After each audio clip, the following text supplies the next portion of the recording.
यही शुभ सकाल समस्त को जय जगन्नाथ। आसतु श्रीमद् भागवत गीतार प्रथम श्लोक जानिबा। धर्म क्षेत्रे कुरुक्षेत्रे समावेताश्जुजुश्चव मामाका पांडवश्चैव किम कुर्वत संचय।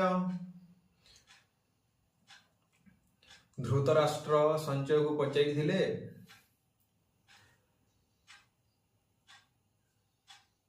कुरुक्षेत्र होउची धर्म क्षेत्र, तो सेठारे एकत्रित होइतिबा मोर पांडव सेना ओ कौरव सेना सेठाकू जाई कौन कले।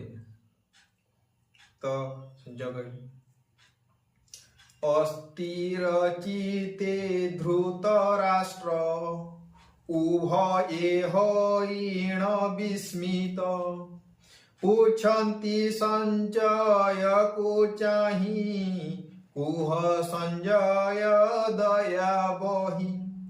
कुरुक्षेत्र जे धर्म क्षेत्र पुत्रे मोहइले एकत्र।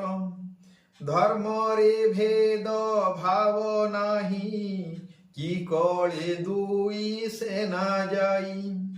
युद्ध रुहेले कि वीरत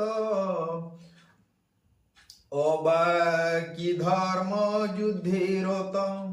सकल बुझाई कहिब मनु संदेह तुटाइब।